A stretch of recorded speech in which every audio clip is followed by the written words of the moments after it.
Authority. It's something we encounter every day, from traffic cops to workplace bosses. But what happens when someone claims divine authority? Today we're exploring a fascinating story that completely redefines what real power looks like. Hmm. And it all starts at this ancient pool called Bethesda, where archaeologists made an incredible discovery confirming every detail of the biblical account. You know what's wild about this? They found this exact five-sided pool in Jerusalem during the 19th century, matching the precise description from 2,000 years ago. And at this pool, there's this man who's been paralyzed for, get this, 38 years. That's such a long time to be stuck in one condition. What strikes me is Jesus' unexpected approach to him. Right. Instead of just healing him, Jesus asks the seemingly obvious question: do you want to get well? Which, when you think about it, reveals something profound about human nature. Well, that's fascinating because the man doesn't even answer the question directly. He just starts listing all his excuses. Exactly. He's so focused on why he can't get into the healing waters that he completely misses who's standing right in front of him.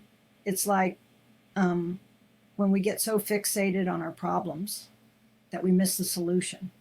And then comes this amazing moment where Jesus simply commands him to get up and walk. No ceremony, no preparation, just immediate transformation after nearly 4 decades of paralysis. But here's where it gets really interesting. Instead of celebrating this miracle, the religious leaders get upset about, of all things, the man carrying his mat on the Sabbath. You know what's so ironic about that? They're witnessing perhaps the most powerful demonstration of divine authority they've ever seen, and they're worried about breaking a rule they added to God's law. This controversy leads Jesus to make one of the most profound statements ever recorded.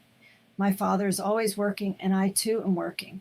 He's essentially claiming equality with God, which was absolutely shocking to his listeners. So, how did they respond to such a bold claim? Well, they were outraged. But instead of backing down, Jesus presents what amounts to a divine legal case. He cites 4 independent witnesses to verify his authority: John the Baptist, his miraculous works, God the Father's direct testimony, and the scriptures themselves. That's like building an airtight case in a courtroom, isn't it? Each witness adding another layer of verification. And here's the kicker. He tells these biblical scholars that despite all their detailed study of Scripture, they've completely missed its main purpose: to point people to him. It's like someone studying a map in incredible detail, but never actually making the journey. That really challenges our modern approach to spirituality, too, doesn't it? People often say they're spiritual but want to keep Jesus at arm's length. You know what's particularly relevant about this story today?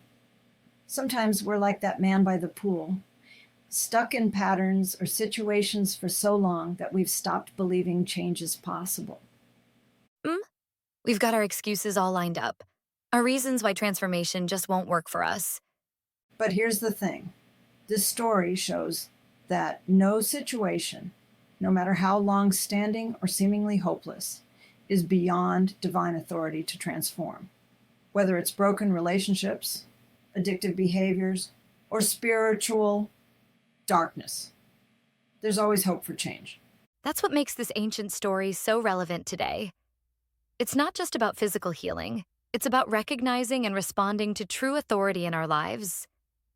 And unlike those religious leaders who saw divine authority as threatening, we're invited to experience it as an expression of love and care. It's not about power for power's sake. It's about transformation and restoration. Well, that leaves us with a pretty challenging question. How might our lives look different if we stopped making excuses and embraced that kind of transformative authority? And perhaps even more importantly, are we ready to pick up our mat and walk into whatever new life we're being called to? Because sometimes the hardest part isn't receiving healing. It's taking that first step forward.